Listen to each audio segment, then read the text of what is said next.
Baik, kita akan mulai, Pak. Ya, Saya akan share screen ya, Pak. ya, siap. Silakan.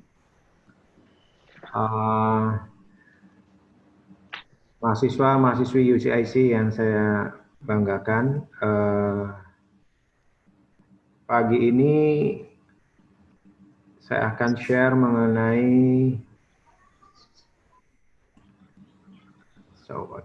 mengenai marketing mix terlebih dahulu. Ya, Marketing mix, semoga keburu dengan materi yang lainnya. Karena ini penting di dalam bisnis, kita langsung saja ya. Dalam bisnis ini sangat penting marketing mix. Marketing mix bauran pemasaran. Jangan terjebak di pikiran bahwa terminologi mix bauran ini diterjemahkan bauran, mix, campuran, itu menjadi sebuah kesulitan kosakata. Apa maksudnya di pemasaran? Jadi bauran pemasaran ini adalah tools, alat atau media untuk menjadi suatu sistem pemasaran, untuk membuat rencana pemasaran, program pemasaran. Itu toolsnya apa? Toolsnya, nah itu yang supaya kita mampu dalam bisnisnya berhasil melakukan penjualan terhadap produk yang ada di bisnis kita. Jadi pengertian marketing mix itu merupakan ya ini seperangkat alat pemasaran yang digunakan oleh bisnis untuk mencapai tujuan pemasaran. Jadi memudahkannya marketing mix itu alat pemasarannya apa saja.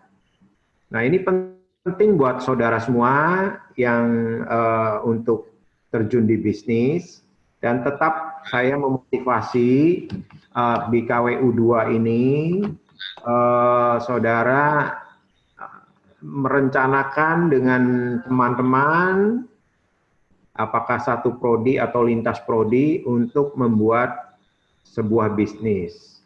Nanti kalau situasi kembali normal, pada saat tatap muka, nanti akan lebih lagi intensif, saya akan membimbing saudara semua yang memang lebih serius untuk ikut involve di dalam bisnis.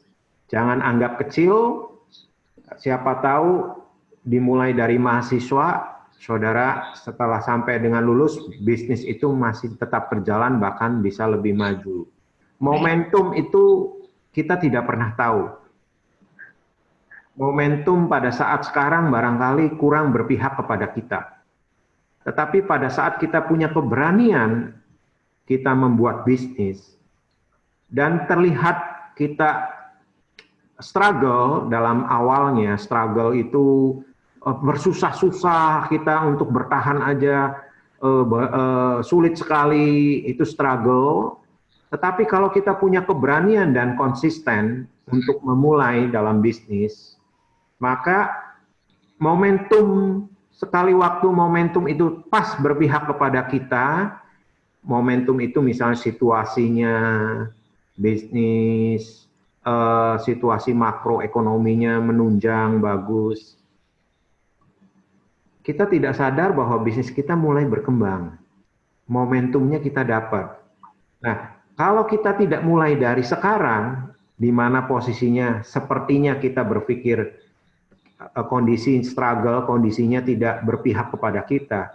Tapi kemudian misalnya tahun depan pas ada momentum yang tepat buat kita, dan kita baru menyadari. Dan pasti berkata, untung saya sudah mulai. Tapi pada saat kita belum mulai sekarang, momentumnya itu jatuhnya di tahun depan, kita belum mulai apa-apa, sudah kehilangan start. Kita udah terlambat startnya waktu tahun depan tersebut. Jadi kesempatan ini sangat berguna buat saudara semua Kembali mata kuliah KWU jangan diambil hanya teorinya saja, pahami betul dan mulailah keberanian memunculkan ide menjadi satu grup berwirausaha. Jadi marketing mix kembali lagi bahwa ini adalah alat pemasaran. Alatnya apa saja supaya lebih cepat? Ini teori pengertian marketing mix, ya. Saya bacakan kembali, bauran pemasaran adalah kumpulan dari variabel-variabel pemasaran yang dikendalikan, yang digunakan oleh suatu usaha untuk mencapai tujuan pemasaran. Sama lah kira-kira seperti itu. Nah, apa sih alat pemasarannya? Ada yang bicara 4P, ada yang bicara 7P. Mana yang betul, Pak? Semuanya betul, tidak ada yang salah. 4P ini bicaranya riset teori yang lebih awal munculnya.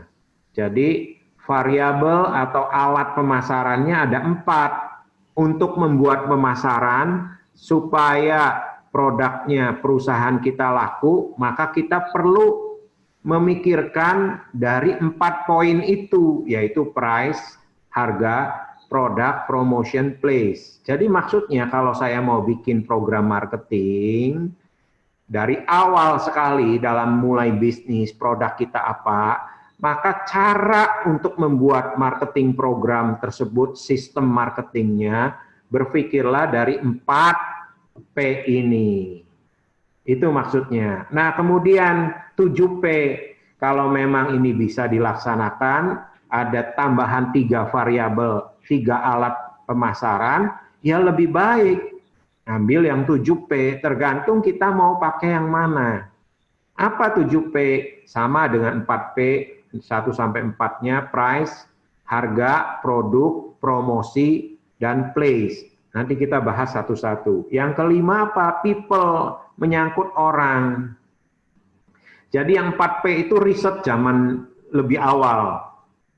Ya, dan yang diperbarui oleh dengan konsep 7P. Ditambahkan people, orang-orangnya. Apa orang-orangnya? Nanti kelompoknya ada.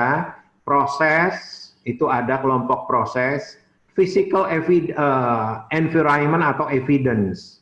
Jadi physical environment itu, ya saya ambil contoh. Kalau di 4P nggak ada. Kalau saudara datang di sebuah toko handphone, ini bicara marketing, kemudian pelayannya adalah saudara mau beli handphone atau mau servis misalnya, tahu-tahu pelayan yang di depannya itu menampilkan muka yang masam, menampilkan sesuatu yang tidak nyaman buat konsumen, itu contohnya evidence. Itu. Nah, itu yang tidak dimasukkan variabelnya di 4P. Sebenarnya digabung nanti dengan ada di 4P. Nah, kalau yang di 7P dijabarkan lebih detail. Contoh seperti itu, physical environment atau evidence.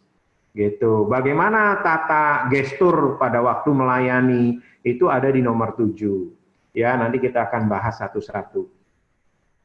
Nah, jadi marketing mix, nanti saya ingin bahasnya adalah dari 7 variabel. Ada produk, price, promotion, dan seterusnya yang tadi saya sebutkan. Ya, marketing mix, marketing objektifnya, tujuan pemasaran, tipe jenis produk, target pasar, struktur, perilaku pesaing, kulturnya bagaimana, kemudian positioning marketing dari perusahaannya bagaimana, dan portofolio produk. Ya. Oke, nah sekarang kita bahas satu-satu. Apa yang disebut produk? Cakupannya apa? Kan 7 marketing mix. Ya, sekali lagi saya tekankan untuk membuat sistem marketing itu berpedoman kepada 4P atau 7P. Itu adalah tools-nya. Yang kita bahas, saya lebih cenderung karena terbarukan, saya mengambil yang 7P. Ya. Kalau lebih lengkap, kenapa kita mau ngambil yang simple kalau kita mampu? Nah, seperti itu. Jadi 7P itu salah satunya produk. Apa sih yang dimaksud produk yang mesti dipikirkan oleh pebisnis dan timnya untuk supaya pemasarannya berhasil atas bisnis tersebut di kategori produk, yaitu desainnya. Kalau bikin produk itu desainnya mesti diperhatikan. Jadi pemasaran itu bukan kata memasarkan artinya cuma menjual, kita mengandalkan tata bahasa kita mampu menjual, seperti itu bukan, tapi ada 7 komponen ya, salah satunya produk. Produknya apa yang mesti dipikirkan supaya bisa mudah dijual, mudah diterima oleh masyarakat, yaitu desain dari produknya harus diperhatikan. Teknologinya bagaimana? Kalau berkaitan dengan produk itu ada teknologinya. Kalau misalnya Anda mempunyai bisnis web development, menjual jasa pembuatan web atau program, itu kan kaitan teknologi. Lah yang dijual produknya teknologinya masih banyak error atau mau bagaimana? Nah itu yang disebut. Kemudian kalau kita jual semua baik berkaitan teknologi, web programmer, desain daripada webnya bagaimana? Ya. Kemudian azas kemanfaatannya bagaimana? Kenyamanannya bagaimana? Nilainya, kualitas, kemasan, packaging. Mereknya apa? Mudah nggak? Mereknya banyak kata-kata atau panjang atau sulit disebut, ya. Kemudian aksesorisnya apa? Dan garansi. Jadi ini yang termasuk dalam produk. Kalau nanti Anda menyusun program marketing atau sistem marketing pada saat produk mau di-set, maka ada 10 item dari produk ini yang harus Anda pikirkan, pertimbangkan, supaya produknya mudah dipasarkan. Nah, itu contohnya ya. Ini ada produk itu ada edisi baru, nantinya kemasan baru, ya. Kemasan baru itu misalnya kayak pasta gigi. Coba aja Anda melihat, saya tidak ada gambarnya, yang lama di Indonesia yang kuat adalah contoh Pepsodent. Ya, Pepsodent begitu memasyarakat, laku sekali, kemudian muncul pesaing. Adanya Sensodyne dari luar negeri masuk. Ya, sebenarnya Pepsodent juga dari luar negeri, tapi semua sudah dibuat di dalam negeri. Jadi itu licensing namanya. Jadi mengambil lisensi nama dan komposisi produknya dibuat di Indonesia dan dibeli seperti itu. Ya, Pepsodent begitu laku, tetapi pada waktu muncul Sensodyne yang khusus untuk pasta gigi bagi masyarakat level menengah karena lebih mahal, tetapi yang lebih mengarah kepada kesehatan, yaitu contoh karena pasta gigi saya bahas, Sensodyne contohnya adalah bermanfaat untuk mengatasi linu gigi, syaraf giginya, dan seterusnya. Sedangkan di Pepsodent tidak. Akhirnya tergerus pasarnya. Nah, tahukah bahwa sekarang atau beberapa waktu yang lalu, Pepsodent mengeluarkan produk yang sensitif juga untuk melawan daripada persaingan Sensodyne. Nah, bahkan kemasannya itu kalau zaman Pepsodent dulu itu kata merek Pepsodentnya gede-gede tuh di cup daripada pasta gigi. Tapi kalau lihat sekarang Pepsodentnya kecil, malah ditulisnya sensitif. Nah, kenapa mengorbankan sebegitu? Itu adalah strategi kemasan, strategi branding, extension strategis, strategi perluasan yang disebut seperti itu. New edition, change packaging, perubahan kemasan. Teknologinya ada, yaitu untuk kesehatan, mengatasi linu daripada gigi. Jadi contoh seperti itu produk itu. Di handphone, nah ini banyak sekali. Kenapa pada waktu Nokia sukses zaman dulu, Nokia. Jadi saya sempat punya itu apa yang segede bakyak itu. Saya lupa merek. Komunikator. Hah? Komunikator. Bukan, pertama kali. Oh, Pertama kali sekali itu. Wah, itu luar biasa besarnya. Eh, ya, sebelum Ericsson, sebelum Sony Ericsson, ya. Nah, itu kemudian semua merek handphone dari Eropa kebanyakannya. Sony, Ericsson dulu belum bergabung sama Sony, Sony Jepang. Ya, pada waktu itu namanya Ericsson. Kemudian Nokia itu Finlandia, itu Eropa punya juga. Jadi semua European product. Kemudian ada Amerika. Kemudian dari produk Tiongkok, kenapa bisa maju sekarang? Dulu dikesampingkan oleh kehebatan Ericsson dan kawan-kawannya. Ya, termasuk Apple. Kenapa Samsung kuat juga? Itu karena inovasi produknya kuat sekali. Nah, harga menjadi satu keunggulan dari seperti Oppo, Xiaomi, seperti itu. Dan yang hebatnya mereka melakukan riset pasar Indonesia yang di mana produk Eropa, Ericsson itu sudah bisnisnya sudah kolaps, sudah mati itu. Ya, sudah berubah lagi, tidak menjual handphone, tidak memproduksi handphone. Pada waktu kolaps pertama, dia gabung sama Sony, gabung partnership. Tetap namanya berubah jadi Sony Ericsson, tapi tetap saja kalah. Nah, produk-produk seperti Oppo, Xiaomi, dan lain-lainnya itu melakukan riset di Indonesia. Ternyata perilaku konsumen Indonesia itu senang selfie. Nah, kenapa? Hal itu kelihatannya sederhana. Akhirnya itu menjadi marketing mix-nya si produk Tiongkok tersebut, merubah teknologinya, kameranya yang dikedepankan. Ada dual kamera, terus bahkan 3 kamera, dual SIM. Akhirnya apa? Karena risetnya mengatakan masyarakat Indonesia, khususnya kaula muda itu paling senang sosialisasi dengan selfie.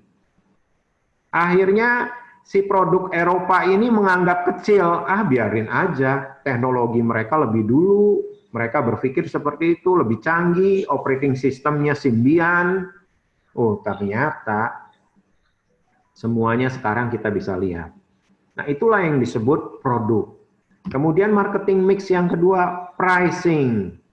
Ya, itu pricing ada yang disebut skimming, penetration. Jadi kalau untuk menentukan harga, itu cara berpikirnya ini harga peluncuran bagaimana, harga penetrasi bagaimana, harga psikologikal bagaimana, kemudian biaya tambahannya ada enggak, kehilangan biaya untuk kehilangan arahnya mungkin ada tidak. Apa yang disebut skimming peluncuran? Ya, ini pricing strateginya. Ya, skimming itu adalah di mana menentukan harganya pada waktu peluncuran produk mahal. Ini satu strategi karena dalam sebuah produk merek itu belum tentu kalau mahal itu tidak dikejar, atau yang disebut belum tentu murah itu laku. Itulah yang disebut bisnis. Sehingga strategi skimming itu pada waktu peluncuran itu harganya memang sengaja dibuat mahal. Tetapi bukan sekedar sengaja, ada maksud yang disebut teknologi untuk produk yang diluncurkan itu ada perbaikan, ada produk yang dimana mengalahkan dari pesaing produk yang sudah ada. Teknologinya lebih tinggi. Contohnya iPhone. Sekarang Samsung. Bayangin sekarang produk yang namanya apa itu? Oppo yang atau Vivo yang dimana promosinya kameranya itu bisa berapa 40 kali zoom, harganya sudah di atas 10 juta ada. Yang bayangkan kira-kira 10 tahun yang lalu produk-produk Tiongkok itu harganya cuma ratusan ribu dan paling mahal di atas 1 juta. Sekarang kalau peluncuran produk, ada produk-produk yang memang low end untuk produk yang memasyarakat banyak, ada produk yang eksklusif. Jadi pada waktu peluncuran skimming itu dibuat mahal, tetapi tidak sekedar main harga. Si produk itu dikemas dengan teknologinya jauh lebih maju, kameranya lah, dan seterusnya. Sehingga orang beli dengan harga itu merasa, oh ini bagus, memang worth it. Sampai tebal tipisnya itu diriset berdasarkan kalau ada di tangan, di palm, ada di apa namanya tangan ini enak tidak, warna dan bahannya. Itu yang disebut pricing, ya. Jadi pricing strategis itu ada low, ekonomi, skimming. Nah itu berbeda. Skimming itu price-nya tinggi. Kemudian penetration, penetrasi itu adalah produk-produk yang dipakai oleh sebuah merek untuk melakukan perlawanan atau penetrasi terhadap produk yang ada dari lawan daripada bisnis itu. Jadi harganya bagaimana? Kualitinya tinggi, harganya rendah. Coba lihat judulnya, pricing strategic ada quality. Itu ini adalah garis X. Kalau Y-nya price-nya. Kalau di atas low. Ya, low berarti low dengan low ada produknya ekonomi, kualitasnya. Yang banyak, misalnya 1,5 juta, ya katakanlah ada yang seri berapa, A lah dan seterusnya. Ya, kemudian ada yang di mana price-nya itu apa tuh? Low, tetapi kualitinya high, yaitu penetration pricing. Seperti itu. Nah, kalau misalnya harganya, price-nya high, itu skimming yang tadi. Kualitinya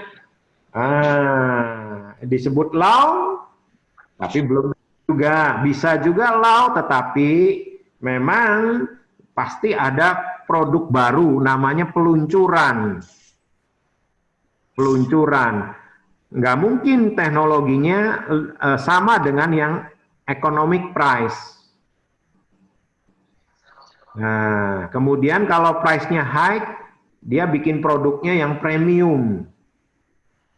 Itu misalnya ada handphone yang memang kemasan produknya gold plated, dilapis dengan emas murni. Dulu ada, nah, seperti itu, ya. Jadi itu pricing. Jadi skimming itu contohnya yang ini. iPhone harga-harganya $349 itu mahal. Berarti bisa 5 jutaan. Itu skimming. Ya, jadi variannya juga banyak. Silakan pembelinya mau milih yang mana sampai yang hampir 1.000 US dollar. Berarti lebih dari 15 juta. Ya. Nah, kemudian psychological pricing, secara psikis harganya, atau odd even price. Jadi ini nih yang disebut harga yang untuk secara psikis, yang dibuat unik, yang dibuat keriting harganya, tidak genap. Harusnya 20 dolar, dirubah menjadi 19,99. Itu kan sering kalau kita lihat di mall, kaos harganya 99.900.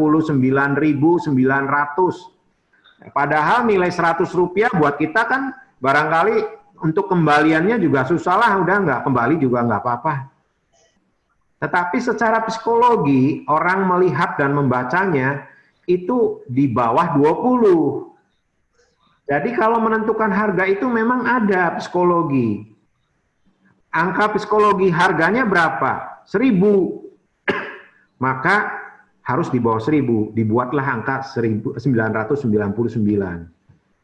Ya, contoh ada sepatu yang biasanya harganya katakan 500.000 atau 450.000. Sekarang misalnya lagi sale, kok dirobahnya 299.000. Kenapa tidak genap 300?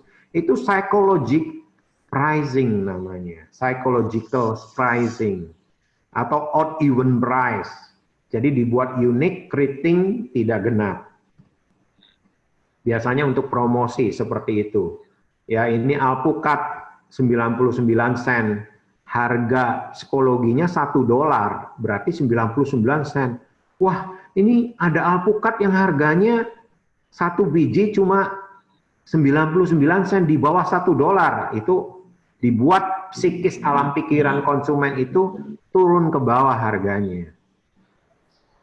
Ya, jadi itu contoh. Nah, yang variabel berikutnya adalah promosi di dalam marketing mix. Apa saja promosi? Ada penawaran khusus, ada advertising, ada uji coba.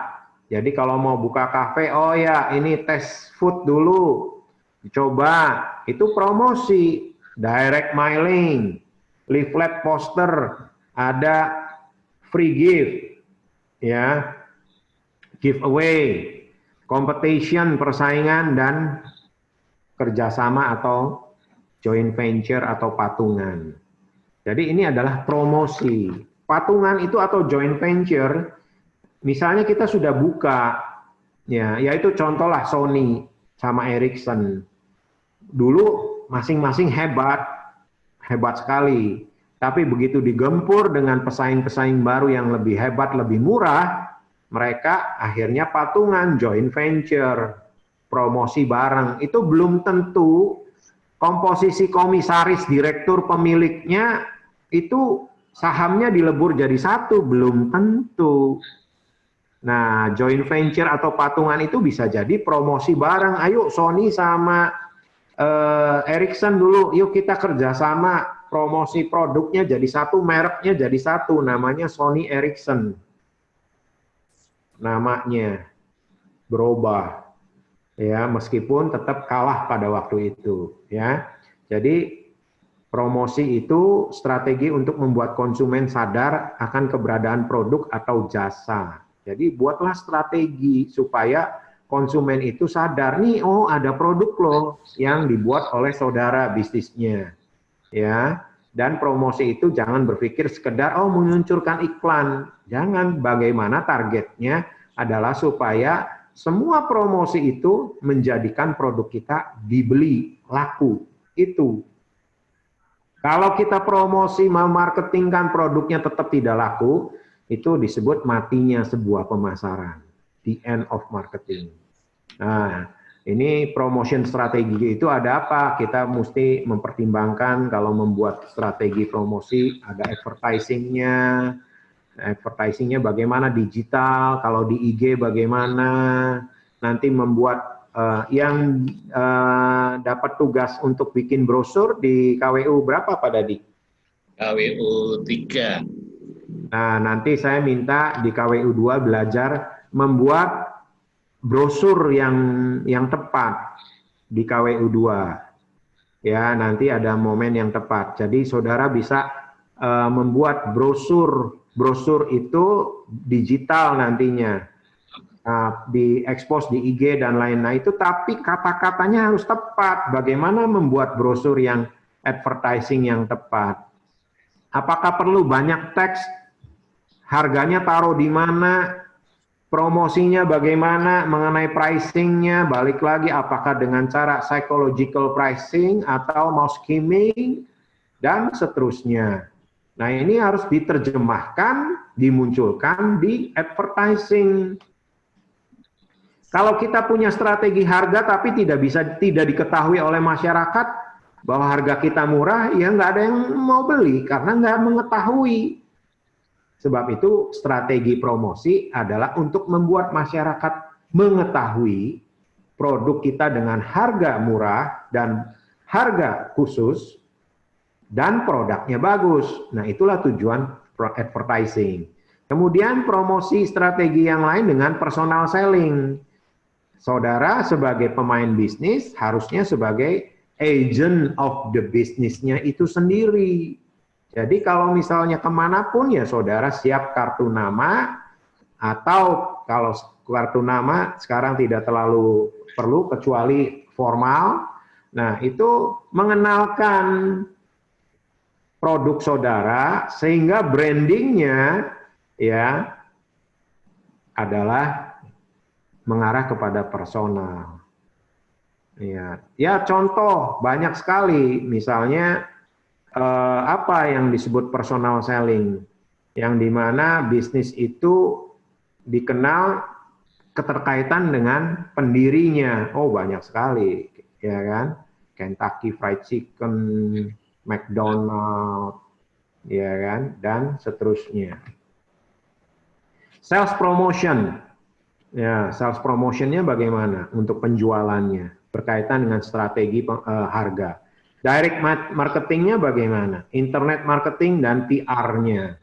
Nah, kemudian marketing mix yang berikutnya adalah yang keempat, place. Apa yang dimaksud place? Place itu mencakup pada bagaimana proses dari produsen nyampe kepada konsumen. Ya, place itu merupakan sarana di mana produk dan jasa dari produsen sampai ke konsumen. Itu sarananya itu penting. Sarananya kalau place bisa juga kalau secara offline adanya toko, adanya warung, adanya tempat ngopi, kafe, itu adalah place secara fisik. Tetapi sekarang dengan online tidak perlu toko juga, bahkan gudang kalau misalnya itu nggak perlu juga. Kadang-kala kita cuma punya brand online-nya, tapi kita sebenarnya ngambil barangnya bukan di gudang kita, bukan milik kita, tapi beli dari online lagi, di mana tinggal mengakses online dan online. Tapi place itu adalah sarana, sama disebut sebagai sarana di mana produk dan jasa dari produsen sampai kepada konsumen. Semakin banyak tempat yang mudah untuk mendapatkan atau membeli produk dan jasa, semakin baik. Tempat ini sekarang tidak diartikan harafiah toko saja. Tempat ini misalnya aplikasi webnya, semakin kita mungkin punya lebih dari satu, atau lapak kita punya lebih dari satu, oh ada di Tokopedia, ada di Bukalapak, itu sama saja placement. Nah, jadi place itu mencakup ecerannya bagaimana, mungkin ada jual partai besar-besaran, mungkin lewat surat, mailing system, internet, penjualan langsung, orang ke orang, peer to peer, dan berbagai saluran. Itu place. Jadi kalau saudara punya lapak, coba bisa nggak punya bisnis, punya produk, bisa nggak saudara sampai bisa membuka lapak di online yang terkenal? Berhasil satu. Jangan puas diri. Itu adalah sarana dari saudara kepada konsumen. Disebut place. Kalau saudara sudah berhasil, kita coba buka lagi lapak di toko online yang terkenal lainnya, kan banyak. Ya. Jadi nggak hanya startup, tapi sudah kepada skalanya yang lebih besar. Tapi saudara tidak perlu bikin apps-nya, cukup masuk sebagai pembuka lapak di situ. Nah, kemudian marketing mix berikutnya people. Ya, ada employees, karyawan, yang termasuk dengan people kalau membuat, pertimbangkan karyawannya, manajemennya bagaimana, kulturnya bagaimana, dan layanan pelanggan. Jadi kalau contoh seperti ini ada 4 hal dalam kategori people, maka dalam membuat sistem marketing yang disebut marketing mix. Jadi jangan berpikir yang disebut people itu harafiahnya orang doang, karyawan doang. Dipikirkan bagaimana manajemennya, budayanya, apa budayanya. Quality is number one. Berarti seluruh karyawan, seluruh manajemen, bicaranya kalau bikin produk roti yang di bisnis saya ini, kualitasnya harus bagus. Semua prosesnya harus bagus, zero failure. Kesalahannya nol, nggak boleh nyampur tepungnya salah, nggak boleh, nggak higienitasnya juga nggak boleh, nggak pakai masker semuanya, harus pakai sarung tangan.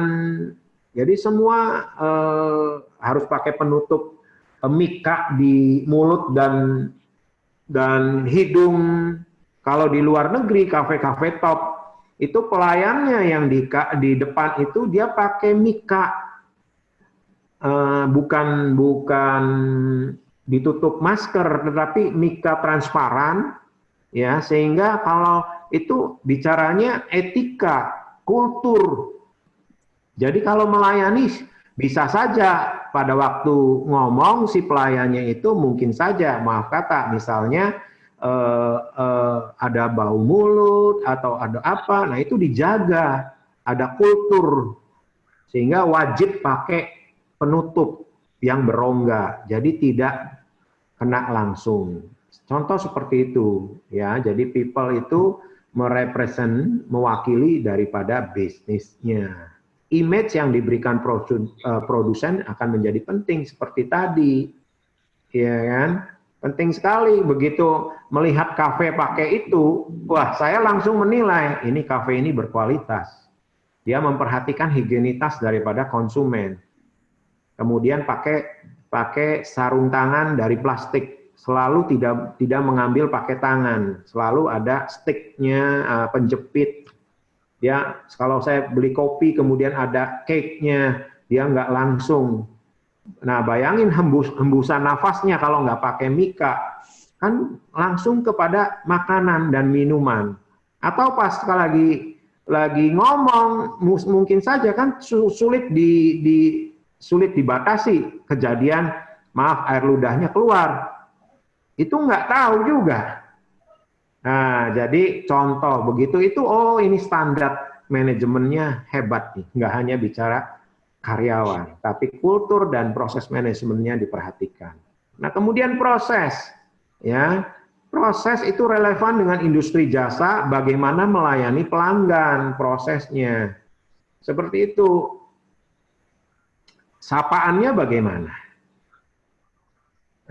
Kemudian masih garansi servisnya bagaimana? Jangan misalnya, oh ya kita punya pengalaman misalnya, ada promosi harganya bagus, ya misalnya dari 500.000 jadi 299.000 contoh, ya.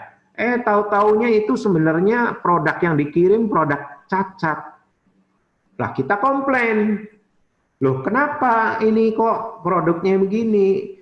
Ya misalnya dapat jawaban, ya jawaban bahwa pastilah kalau produk sel ada minor, cacat minor. Saya balik komplain.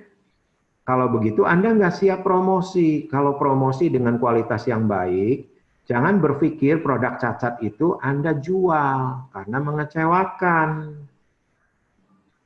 Berarti promosi Anda tidak bisa dipercaya, karena sebenarnya promosi Anda sel tersebut, produknya adalah produk gagal.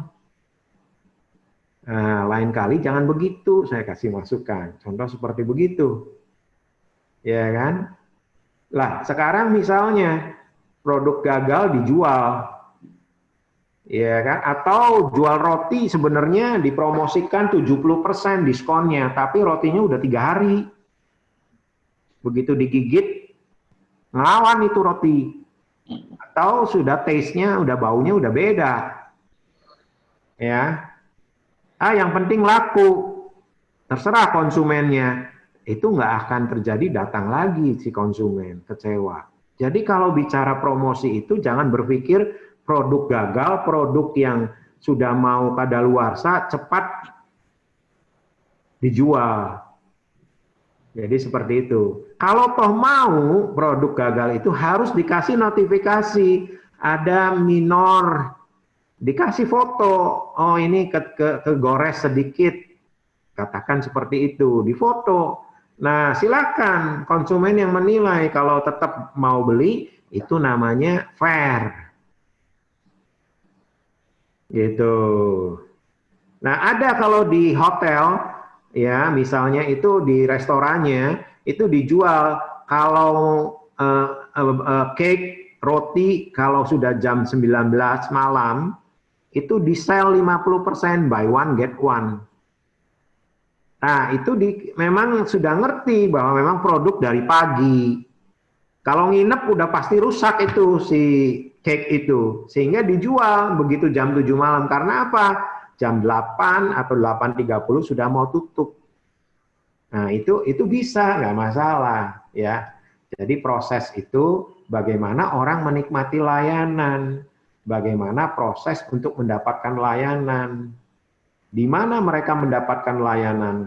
Kontaknya bagaimana, reminder, registration, ya. Nah, contoh aja sekarang bagaimana COVID, situasi begini.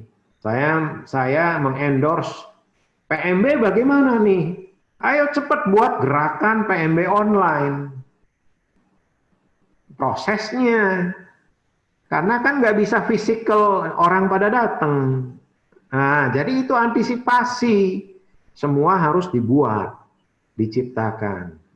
Ya, kemudian physical evidence, ya, yang terakhir physical evidence dari apa nih yang disebut marketing mix. Jadi physical, bukti-bukti nyata fisik. Kalau itu diproduksi ada pegawainya yang benar-benar cerdas, ya, atau di pelayan di tokonya smart, lesu, fasilitasnya nyaman, kafenya, fasilitas internetnya cepat, wifi-nya. Nah, itu physical evidence namanya. Ya, fasilitas yang dibuatnya secara fisik itu bagus. Dan tidak hanya bicara fasilitas yang benda mati, tetapi people-nya juga evidence-nya harus memberikan hal yang nyaman, jangan datang melayani lesu atau kerja dengan lesu, pasang muka dan seterusnya. Ya, itu physical evidence, ya. Kondisi suasana hati. Kalau suasana hati orang lagi nggak enak terus suruh kerja. Kalau profesional jangan dicampur aduk. Itu urusan suasana hati di rumah jangan dibawa ke kantor. Demikian pula sebaliknya, seperti itu, ya. Dan physical evidence yang lainnya, bagaimana selain tadi harus tahu trendinya sekarang lagi bagaimana, modernnya bagaimana, apa kuno nggak kita melakukan cara berpakaiannya, lingsut tidak dan seterusnya. Oh, kafenya itu terlalu gelap atau tidak. Nah, sering kita datang ke rumah makan, itu TV itu begitu keras dan, nah ini, dan filmnya misalnya itu ada itu apa, film drama atau apa itu yang sering di TV apa saya jarang lihat itu. Tapi kalau saya bawa tamu ke sebuah restoran tersebut, saya sudah malas lagi.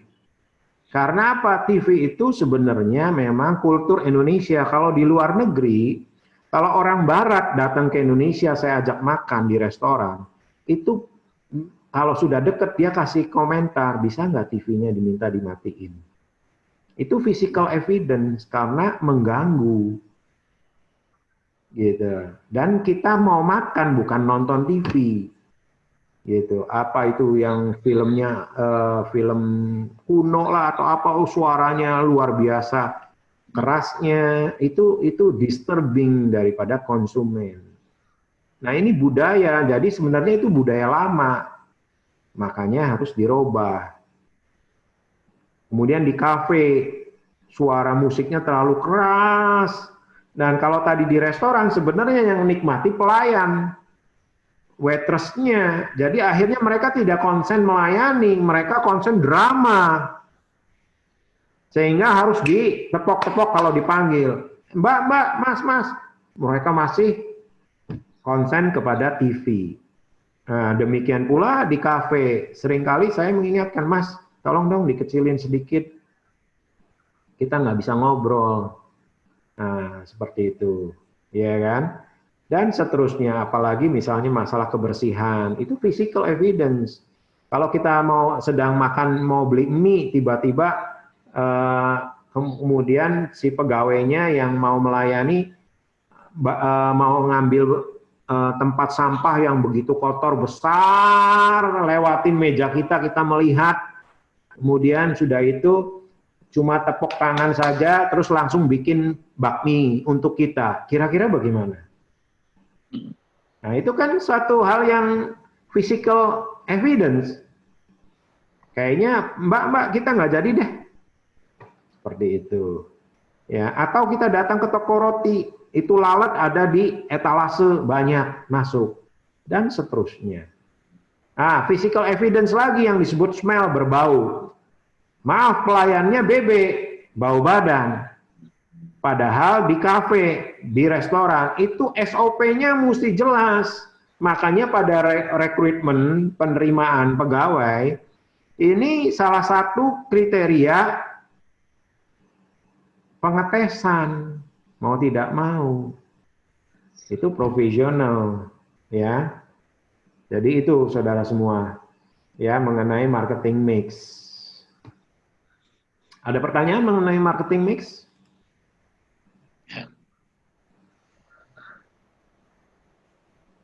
Oke, kalau tidak ada, saya langsung karena kaitan marketing mix, sedikit lagi perilaku konsumen. Ya.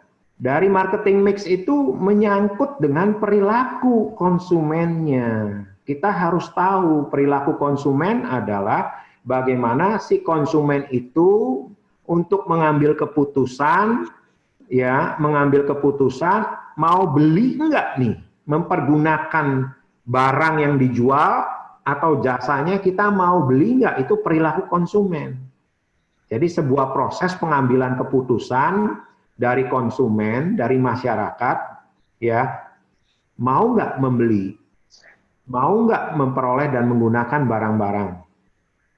Jadi seperti itu perilaku konsumen. Keterkaitan dengan marketing mix, ini adalah perilaku konsumen. Marketing mix berarti adalah alat dari 7P itu bagaimana mempengaruhi perilaku konsumen supaya perilaku konsumen itu di alam pikirannya terpengaruhi dan mau memutuskan membeli produk saudara. Itu keterkaitannya, ya kan? Jadi kesimpulannya apa? Merupakan tindakan yang dilakukan individu, kelompok, organisasi yang berhubungan dengan proses pengambilan keputusan dalam menggunakan barang atau jasa ekonomis yang dapat dipengaruhi lingkungannya. Jadi ini keputusan konsumen sendiri memutuskan itu produk itu bagus atau tidak. Nah, itu adalah keputusan konsumen. Dari produsennya apa? Membuat 7P supaya produk itu mempengaruhi pikiran konsumen mengambil keputusan. Jelas. Jadi perilaku konsumen apa saja? Banyak sekali yang mempengaruhinya. Selain yang tadi saya sebutkan dari 4P dan 7P. Nah, jadi 7P itu adalah usaha dari produsen supaya konsumen berperilaku terpengaruh membeli barang. Teori kebutuhan sendiri ada Abraham Maslow. Nah, ini kenapa mempengaruhi perilaku? Kebutuhan fisiologis, kebutuhan rasa aman, kebutuhan rasa sosial, kebutuhan akan harga diri, kebutuhan aktualisasi. Semakin tinggi berarti ekonominya semakin mapan. Itu kata kuncinya. Nah, kaitan produsen apa? Produsen membuat 7P, pemasarannya di level masyarakat yang masih di tataran kebutuhan fisiologis, atau memang 7P-nya atas produk tersebut sudah bicaranya di tataran keempat, kebutuhan harga diri. Berarti produknya dibuat itu adalah untuk elegan, untuk bicara harga diri, prestige. Contohnya misalnya jam Rolex. Ya, jam Rolex, mereknya Rolex yang harganya 200 juta, 300 juta, 500 juta. Nah, jadi produk itu dia dibikin untuk kebutuhan harga diri, tidak bisa untuk fisiologis. Bagaimana fisiologis? Oh, produknya dibuat bikin jam tangan yang harganya 50.000. Ada juga. Mereknya Relax. Ya. Bisa saja. Jadi ini bicara mengenai kebutuhan, teori kebutuhan Abraham Maslow ini. Kalau orang itu kebutuhan fisiologis itu berarti di tangga paling bawah, ini bicaranya mengenai secara ekonomi dia masih struggle di masalah makan, minum, dan seterusnya. Ya, kemudian rasa aman. Mau di screen share nggak Pak itu? Belum. Oh, belum di screen share ya? Iya. Oh, sorry.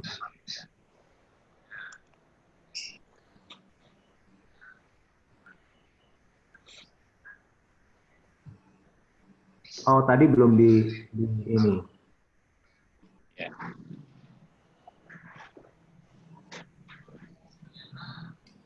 Ya, maaf saya terlupa. Tadi. Sudah keluar, Pak? Ya, sudah keluar. Saya ulang sedikit. Jadi perilaku konsumen.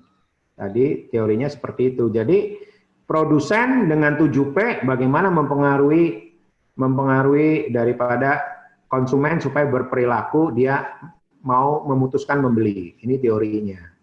Ya, kemudian teori kebutuhan hidup. Tuh. Dari paling bawah kebutuhan fisiologis, naik aman, sosial, dan harga diri dan aktualisasi. Ini bicara strata ekonomi. Kalau yang paling bawah itu ekonominya masih struggle. Nggak bisa membantu berbuat sosial terlalu banyak, aktualisasi diri. Karena masih struggle, makan minumnya masih ini, ya rumah masih problem. Nah terkait produsen, nih si produsen mau bikin produknya apa? Kayak tadi, kalau jamnya murah 50.000, maka untuk orang-orang yang ada di tataran tangga nomor 1 kebutuhan fisiologis masih mampu. Tetapi harga arloji 50.000 itu mau dibeli oleh orang-orang yang kebutuhannya sudah bicara harga diri, prestige, enggak mau. Dia cari merek tech hire atau Rolex tech hire itu 100 jutaan.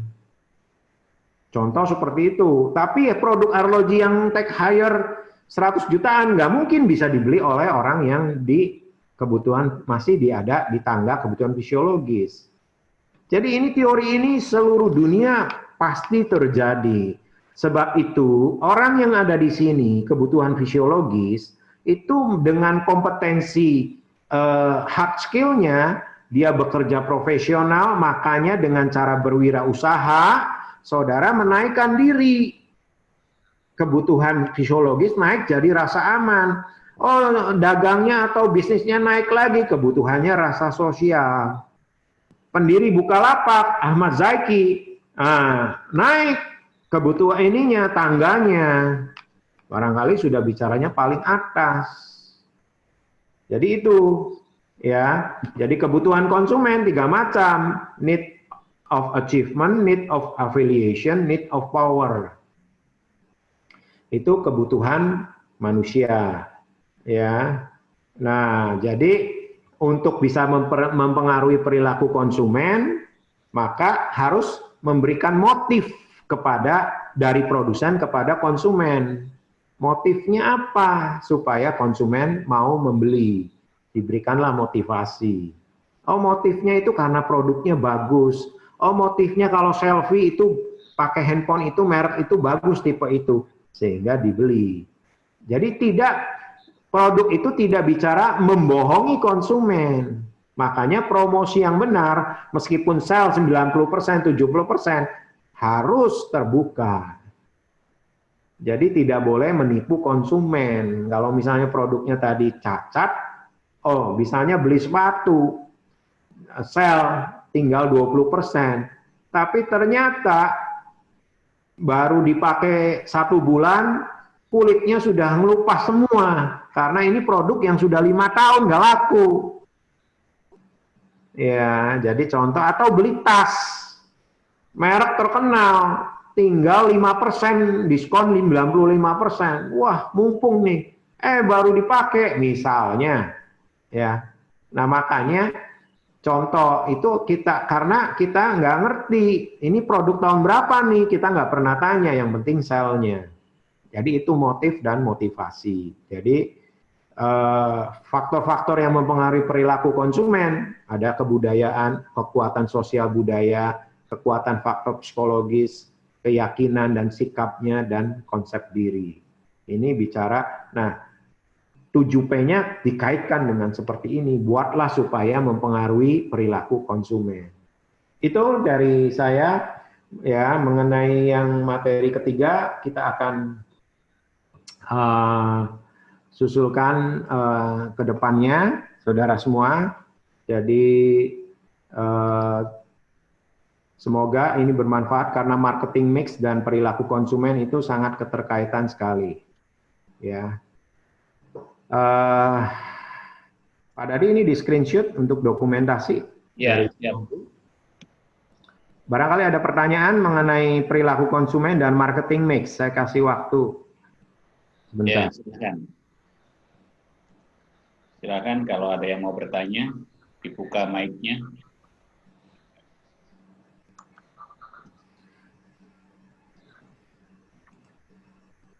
Putri.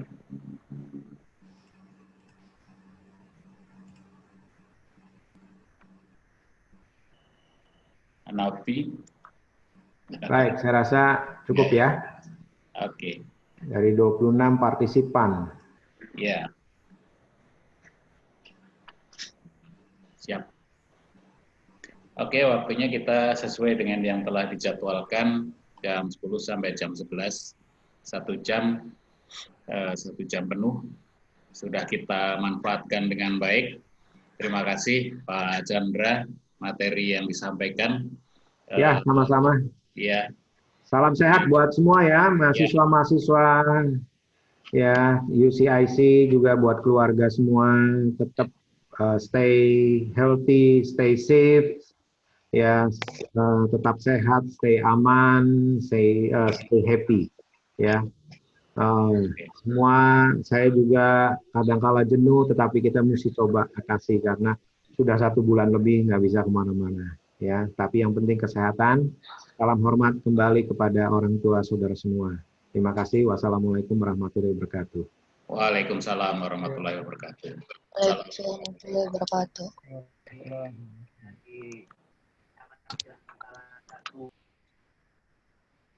Shalom, Pak.